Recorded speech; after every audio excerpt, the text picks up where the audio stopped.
Welcome back students. ગયા video લેક્ચરમાં આપણે વાત કરી હતી નામાના અમુક પારિભાષિક શબ્દો વિશે. એમાં હજી પણ આપણી પાસે ઘણા બધા પારિભાષિક શબ્દો આવવાના બાકી છે. તો ચાલો આજે પણ આપણે એના વિશે થોડુંક આગળ જોઈએ.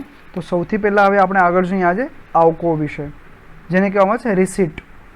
આવકો એટલે રિસીટ. ધંધા દ્વારા કરવામાં આવેલ વ્યવહારના પરિણામ સ્વરૂપે જ્યારે નાણાં મળે તેને આવક કહેવામાં આવતું હોય છે. એટલે આપણે કોઈ પણ ધંધો કરીએ છીએ, ઠીક છે, તો આપણે અત્યારે સપોઝ કોઈ પણ ધંધો કરીએ તો આપણે એમાંથી જે રૂપિયા મળશે એને આપણે કહેશું આવક. શું કહે છે આપણને? ધંધા દ્વારા કરવામાં આવેલ વ્યવહાર, એટલે કે આપણે કોઈ ખરીદ કે વેચાણ કર્યું હશે તો પરિણામ સ્વરૂપે જ્યારે નાણાં મળે, આપણે રૂપિયા શું મળશે? નાણાં મળશે, તેને આવક કહેવામાં આવે છે. અને આ આવકોને ધંધાના સ્વરૂપે અથવા તો આવકોના સ્વરૂપે અહીંયા વર્ગીકૃત કરવામાં આવે છે. અહીંયા આવકોના બે પ્રકાર પડે છે. એક તો છે કે મૂડી આવકો અને બીજી છે મહેસૂલી આવકો. મૂડીના કેટલા પ્રકાર પડે છે? આવકોના બે પ્રકાર પડે છે. એક તો છે મૂડી આવક અને બીજું છે મહેસૂલી આવક. તો સૌથી પહેલાં આપણે વાત કરીએ મૂડી આવક વિશેની, જેને કહેવામાં આવે છે કેપિટલ રિસીટ. હવે આ પ્રકારની મૂડી આવક હોય છે એનો મતલબ શું થાય કે જે રોજબરોજના ધંધામાંથી ઉદ્ભવતી નથી. એટલે કે સપોઝ અહીંયા માંડવીમાં મારી કોઈ દુકાન છે, એમાં હું જે ખરીદ વેચાણ કરું છું તો મારે આવક રોજે રોજ મળશે, તો એને કહેવામાં આવશે મહેસૂલી આવક. પણ જે મૂડી આવક છે એ મને ધંધામાં રોજબરોજ મળશે નહીં. તો જોઈએ મૂડી આવક વિશે. તો આ પ્રકારની આવક નિયમિત રીતે મળતી નથી. આ પ્રકારની આવક મિલકતના વેચાણમાંથી મળે છે.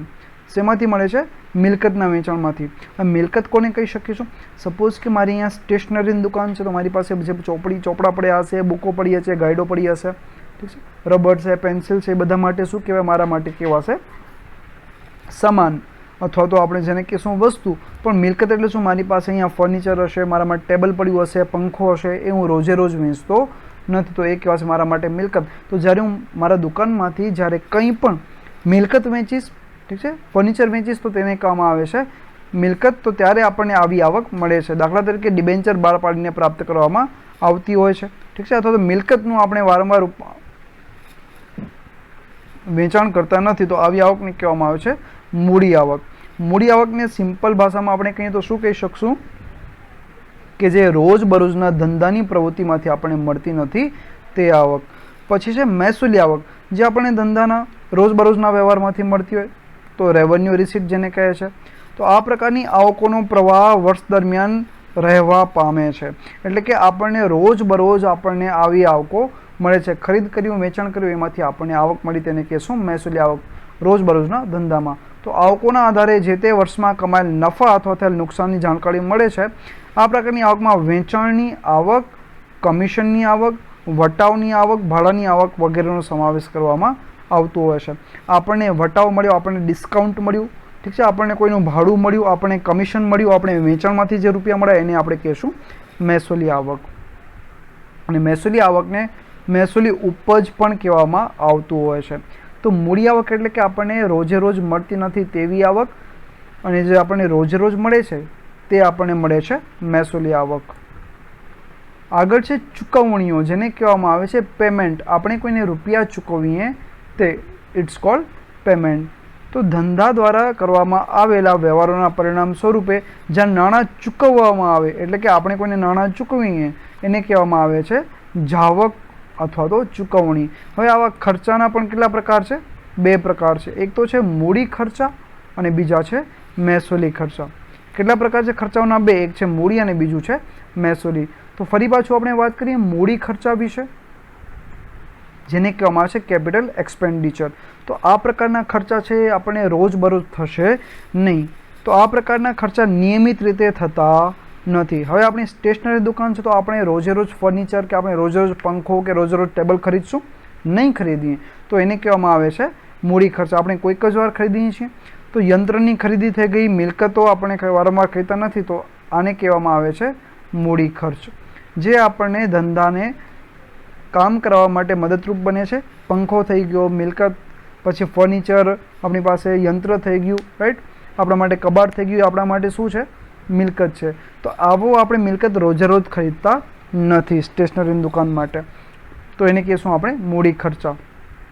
પછી છે મહેસૂલી ખર્ચા, જે આપણે રોજબરોજના ખર્ચા લાગે છે તેને આપણે કહીએ છીએ મહેસૂલી ખર્ચા. તો ધંધામાં આપણને જે રોજબરોજ ચલાવવા માટે આપણે જે ખર્ચા લાગે છે તેને કહીશું મહેસૂલી ખર્ચા, રેવન્યુ એક્સપેન્ડિચર. તો આ પ્રકારના ખર્ચાનો પ્રવાહ સતત રહેવા પામે છે, એટલે રોજબરોજના આવા ખર્ચા થાય છે. લાઈક આપણા માટે થઈ ગયું પગાર, જે આપણે મહિને મહિને આપવું પડે, મજૂરી થઈ ગઈ, રોજે રોજ આપવી પડે, ટેલિફોન ખર્ચ થઈ ગયું, જાહેરાત ખર્ચ થઈ ગયું, જે આપણને રોજબરોજના ધંધામાં આપણને આવો ખર્ચ થતું રહે છે.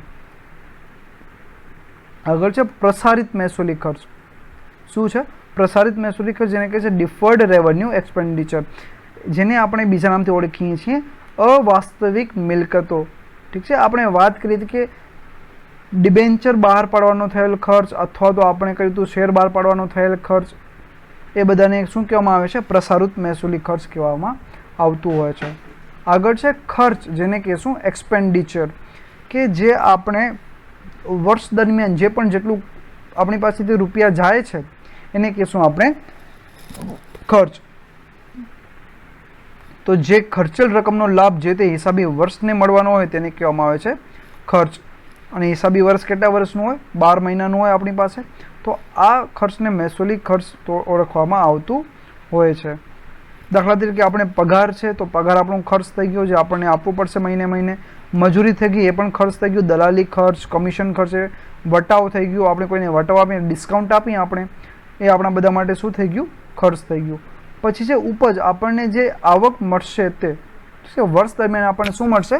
આવક મળશે. તો માલ કે સેવાનું ગ્રાહકને અનુક્રમે વેચાણ કરવામાં અથવા તો પૂરી પાડવામાં આવે ત્યારે ધંધાને ઉપજ થઈ ગણાય. હું તમને અત્યારે કંઈ પણ વસ્તુ વેચું છું, એના બદલામાં તમે મને શું આપશો? રૂપિયા આપશો. તો તમે જે રૂપિયા આપશો એને હું કહીશ મારી ઉપજ. ઉધાર વેચાણ કરવામાં આવેલ હોય અને તે રકમ મળવાની બાકી હોય તો પણ તેને શું ગણવામાં આવશે? ઉપજ ગણવામાં આવશે. દાખલા તરીકે આપણને વ્યાજ મળે છે, આપણને ભાડું મળે છે, આપણને કમિશન મળશે, ડિવિડન્ડ મળશે. ડિવિડન્ડ કોના ઉપર મળશે? શેર ઉપર મળશે. શેર એટલે શું? તો કંપનીની જે રૂપિયા, ઘણા બધા રૂપિયા જોઈએ કંપનીમાં, તો એના જે રૂપિયા હોય નાના નાના ટુકડાઓમાં વહેંચાયેલા હોય, ઠીક છે, એને કહેવામાં આવે છે શેર. તો શેર ઉપર આપણને શું મળે? ડિવિડન્ડ મળે. નેક્સ્ટ પોઈન્ટ છે નફો, પ્રોફિટ. હવે નફા વિશે તો આપણને બધાને ખબર છે, રાઈટ? તો વર્ષ દરમિયાન આપણને જે પણ નિયમિત આવકો થાય છે એમાંથી આપણે શું બાદ કરશું? જાવકો બાદ કરશું. તો આપણને જે રૂપિયા બચશે એને કહેવામાં આવશે નફો. તો વર્ષ દરમિયાનની નિયમિત આવકો એટલે કે મહેસૂલી આવકો, અને નિયમિત જાવકો જેને કહીએ છીએ આપણે મહેસૂલી જાવક, એ બંને એમાંથી આપણે મહેસૂલી આવકમાંથી મહેસૂલી જાવક બાદ કરીએ તો આપણે વધેલ રકમને કહેવામાં આવે છે નફો. એટલે કે આપણી પાસે જે આવક થઈ છે એમાંથી આપણે શું બાદ કરશું? જાવક બાદ કરશું. એટલે આપણી પાસે જેટલા રૂપિયા આવક થઈ છે એની સામે જેટલા ખર્ચાઓ થયા છે એમાં બધું શું કરશું? માઇનસ કરી દેશું. તો આપણી પાસે શું બચશે? નફો બચશે. અને ધંધાની રોજબરોજની આવકોનો અને જાવકો પરનો વધારો એ નફો કહેવામાં આવતું હોય છે. એટલે કે આવક વધુ હોય અને જાવક કેવી હોય? ઓછી હોય, તો આપણે એને કહીએ છીએ નફો. આગળ છે નુકસાન. શું છે? નુકસાન. તો અત્યારે જ આપણે વાત કરી કે નફા કરતાં નુકસાનની ગણતરી કેવી છે? થોડીક વિરુદ્ધ છે. નિયમિત આવકો છે એના કરતાં વધુ શું હશે? નિયમિત જાવકો હશે. એટલે કે વર્ષ દરમિયાનની નિયમિત જાવકોમાંથી નિયમિત આવકો બાદ કરતાં વધતા તફાવતની રકમને નુકસાન કહેવામાં આવતું હોય છે. એટલે કે આપણી પાસે આવક ઓછી છે અને જાવક કેવી છે? વધુ છે, જેને આપણે કહીએ છીએ નુકસાન. અને નુકસાન ક્યારેક આપણા માટે કોઈ પણ પ્રકારની પ્રવૃત્તિ કર્યા વગર પણ ઉદ્ભવી શકતો હોય છે, જેની આપણે ચોપડાઓમાં નોંધ કરવામાં આવતી હોય છે. દાખલા તરીકે આપણો માલ ચોરાઈ જાય, ઠીક છે, શું થઈ જાય? માલ ચોરાઈ જાય, રસ્તામાં અકસ્માતમાં નાશ પામે, વરસાદમાં પલળી જાય, ઠીક છે, આગ લાગી જાય. આ બધું શું થયું? આપણા માટે નુકસાન થઈ ગયું. અને પછી છે લાભ, જેને કહેવામાં આવે છે ગેન. નફો અને લાભ સમાનાર્થી શબ્દો તરીકે આપણે ઓળખીએ છીએ. નફો થયો અથવા તો લાભ થયો. નેક્સ્ટ છે ખરીદી. શું છે? ખરીદી. ખરીદી એટલે આપણે બધાને ખબર છે, અત્યારે તમને કોઈ પણ વસ્તુ જોઈએ છે તો બજારમાંથી તમે જે પણ વસ્તુ ખરીદશો તેને કહેવામાં આવશે ખરીદી, જેને કહીએ છીએ પરચેસ. ધંધામાં ઘણી વસ્તુઓ કે સેવાઓ ખરીદવામાં આવતી હોય છે. આ તમામ ખરીદી ધંધાની ખરીદી તરીકે ઓળખવામાં આવતું હોય છે. તમને અત્યારે 5 જોડી કપડાં જોઈએ છે, જીન્સ જોઈએ છે, શૂઝ જોઈએ છે, બોલપેન જોઈએ છે, તો તમે બજારમાંથી કોઈ પણ દુકાનમાંથી ખરીદશો તો તેને કહેવામાં આવે છે ખરીદી. આ ધંધાના ખર્ચાઓ તરીકે ઓળખાય છે, કારણ કે આપણે એને રૂપિયા ચૂકવ્યા તો શું થઈ જશે? ખર્ચ થઈ જશે. આગળ છે વેચાણ. શું છે? વેચાણ. હવે તમે મારી પાસેથી કોઈ વસ્તુ લેવા આપો છો અને હું તમને આપું છું, તો મારા માટે શું થયું કહેવાય? વેચાણ થયું કહેવાય. તો મેં તમને માલ વેચી દીધો તો એને કહેવાશે વેચાણ, સેલ્સ. તો વેપારીને ધંધામાંથી વિવિધ પ્રકારની આવકો મળતી હોય છે. આ તમામ આવકો વેચાણ તરીકે ધ્યાનમાં લેવામાં આવતી નથી. વેપારી જે વસ્તુનો વેપાર કરતો હોય અને તે માલનું વેચાણ કરે તેને હિસાબી પદ્ધતિમાં વેચાણ કહેવામાં આવતું હોય છે. દાખલા તરીકે મારી અહીંયા સ્ટેશનરીની દુકાન છે અને હું તમને સ્ટેશનરી તરીકે બોલ પેન, પેન્સિલ, ફૂટફટી, રબર અથવા તો તમને નોટબુકો, ગાઈડો બધી આપું છું, તો એ મારા માટે શું કહેવાશે? વેચાણ કહેવાશે. પછી છે માલનો સ્ટોક. સ્ટોક, હવે તમે નામ સાંભળ્યું છે સ્ટોક. વેપારી દ્વારા વેપાર કરવાના હેતુસર જે માલ ખરીદવામાં આવેલ હોય અને તેમાંથી વધેલ માલને સ્ટોક કહેવામાં આવતું હોય છે. દાખલા તરીકે આપણે અહીંયા એક ઉદાહરણ આપ્યું છે, વેપારીએ 70,000નો માલ ખરીદ્યો હતો. કેટલા રૂપિયાનો માલ ખરીદ્યો હોય? 70,000નો. તેમાંથી 45,000ના માલનું 75,000માં વેચાણ કરે છે, તો તેની પાસે સ્ટોક કેટલું બચ્યું હશે? 25,000. શા માટે? 70,000નો માલ લીધો હતો, એમાંથી એણે કેટલા રૂપિયાનું માલ વેચ્યું છે? 45,000નું માલ વેચ્યું છે. તો 70માંથી આપણે 45 બાદ કરીએ તો આપણી પાસે કેટલા બચશે? 25,000નો માલ એની પાસે હજી પડ્યો હશે.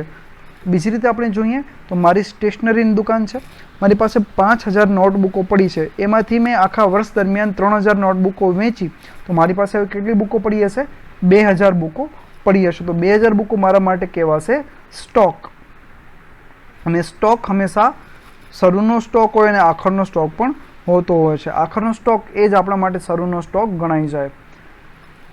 પછી છે દેવાદારો. જ્યારે હું તમને કોઈ પણ વસ્તુ ઉધાર વેચું છું ત્યારે તમે મારા માટે શું બનો છો? દેવાદારો. અને હું તમારા માટે શું બનું છું? લેણદાર. તો વેપારી દ્વારા પોતાના ગ્રાહકોને ઉધાર એટલે કે શાક પર માલનું વેચાણ કરવામાં આવે ત્યારે ગ્રાહકોને દેવાદારો તરીકે ઓળખવામાં આવતું હોય છે.